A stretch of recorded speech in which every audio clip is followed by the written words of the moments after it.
Shalom Elohim kepada Tuhan Yesus Kristus, Roh Alfa dan Omega yang sudah turun di muka bumi ini memakai tubuh wadah casing Pak Aditya Nugrahanto, dan Shalom Elohim kepada mempelainya Ibu P. Hamdani. Shalom Elohim kepada semua anak-anak Tuhan dimanapun berada. Tuhan Yesus Kristus memberkati kita semua. Haleluya. Kembali saya ingin mengongsikan kebenaran firman Tuhan, di mana Tuhan letakkan di hati saya pada ketika ini tentang kitab yang termeterai, kitab yang tersembunyi, kitab rahasia yang tidak tertulis di dalam buku Alkitab yang kita pegang pada saat ini. Nah, Bapak Ibu yang saya kasih dalam Tuhan, ada kitab yang termeterai, ada kitab yang disembunyikan, ada kitab yang tidak tertulis di dalam buku Alkitab ini. Kenapa? Karena ia adalah menjadi rahasia ilahi. Ia menjadi rahasia Tuhan itu sendiri. Kenapa ia dirahasiakan? Supaya apa? Supaya iblis tidak dapat mengetahui rencana-rencana ke depan Tuhan di dalam penutupan zaman ini. Supaya apa? Yang kedua, supaya di penutupan zaman ini iman anak-anaknya Tuhan akan diuji, akan dimurnikan, akan dikuduskan, di mana firman Tuhan yang terdapat di dalam Daniel 12 ayat yang keempat. Tetapi engkau Daniel, sembunyikanlah segala firman itu dan meteraikanlah kitab itu sampai pada akhir zaman. Banyak orang akan menyelidikinya dan pengetahuan akan bertambah. Ayat yang ke-9, pergilah Daniel, sebab firman ini akan tinggal tersembunyi dan termeterai sampai akhir zaman. Bila akhir zaman? Pada saat ini, pada ketika ini sedang berlaku. Banyak orang akan disucikan dan dimurnikan dan diuji. Inilah yang berlaku dalam saringan tahap pertama, saringan tahap kedua, dan pada saat ini sedang berjalan saringan tahap ketiga. Tetapi orang-orang fasik akan berlaku fasik, mereka yang tidak menembus dimensi roh dan kebenaran, yang mengandalkan akal logikanya, yang gagal untuk mematikan kedagingan, menjadi orang-orang fasik, di mana pasukan Surgawi 777 yang pertama dan kedua yang pada saat ketika ini menaburkan dusta, menaburkan kesesatan, memutar belitkan segala video-video kesaksian Pangeran Ilahi dan juga mempelai pada saat ketika ini telah menjadi orang-orang yang fasik, kata Tuhan.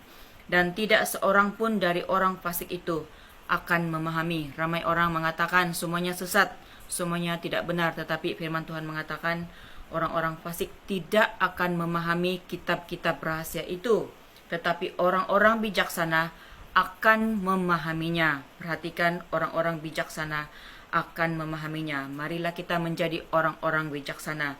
Seperti apakah orang-orang bijaksana itu? Kita ingat di dalam Matius 25 ayat yang keempat, orang-orang yang bijaksana adalah umpama gadis-gadis yang membawa pelitanya dan juga minyak, yaitu urapan kuasa Roh Kudus. Urapan kuasa Roh Kudus di dalam kehidupan kita. Buli-buli mereka, di manakah buli-buli itu? Di dalam loh hati kita yang terdalam sekali, dipenuhi dengan urapan kuasa Roh Kudus. Hati yang takut akan Tuhan, hati yang merendahkan diri di hadapan Tuhan. Dan Daniel 12 ayat yang ketiga mengatakan, orang-orang bijaksana akan bercahaya seperti cahaya cakrawala, dan yang telah menuntun banyak orang kepada kebenaran. Lihatlah mempelainya Ibu P. Hamdani yang dipenuhi dengan cahaya kemuliaan Tuhan. Demikian juga Pangeran Ilahi, para malaikatnya yang bersaksi pada ketika ini dipenuhi dengan cahaya-cahaya kemuliaan Tuhan. Mereka mengatakan, orang-orang fasik mengatakan bahwa itu adalah lampu, efek daripada lampu. Tetapi itu apabila kita menggunakan telepon yang sama, akan memancarkan cahaya yang berbeza-beza. Cahaya kemuliaan yang memantulkan, cahaya yang menuntun banyak orang kepada jalan kebenaran. Apabila kita mau mencari kebenaran firman Tuhan, mencari rahasia firman Tuhan yang disampaikan di akhir masa ini, kita dengarkanlah kesaksian-kesaksian daripada anak-anak Tuhan yang sudah tampil bercahaya. Jangan kita mendengar kesaksian daripada si pendusta yang menaburkan kesesatan, yang membengkokkan jalan kebenaran pada akhir masa ini. Bapak Ibu yang saya kasih dalam Tuhan, siapakah hamba-hambanya yang dipakai Tuhan untuk memberitakan rahasia ilahi ini. Mereka adalah orang-orang manusia-manusia ilahi yang sudah mati atas hidup lama mereka. Kita mendengar kesaksian Ibu Fe, bagaimana dia telah mati beberapa kali di dalam kecelakaan, di dalam pemprosesan oleh bomo itu sendiri. Dan juga Pak Aditya Nugrahanto juga mengalami kematian di dalam kemalangan. Telah mati atas hidup lamanya, tetapi dengan mujizat Tuhan, mereka telah dihidupkan kembali. Orang-orang yang bisa masuk ke dalam dimensi roh dan kebenaran, masuk di dalam kerajaan surga secara roh, orang-orang inilah orang-orang yang hidup bergaul dengan Allah Bapa di surga. Mereka membawa rahasia-rahasia firman itu untuk disampaikan kepada dunia yang gelap ini. Tetapi dunia yang gelap tidak mempercayainya. Mereka hanya mempercayai firman Tuhan yang tercatat daripada Kejadian sampai Wahyu. Firman Tuhan itu hidup dan berkuasa. Ia masih bekerja, ia masih berbicara, bahkan menyatakan isi hatinya di penutupan zaman pada ketika ini. Seperti mana firman-Nya di dalam Wahyu, pasal yang ke-10 ayat yang ke-7 mengatakan demikian. Tidak ada penundaan lagi, tetapi pada waktu bunyi sangkakala dari malaikat yang ke-7, yaitu apabila ia meniup sangkakalanya, maka akan genaplah keputusan rahasia Allah seperti yang telah ia beritakan kepada hamba-hambanya, yaitu para nabi.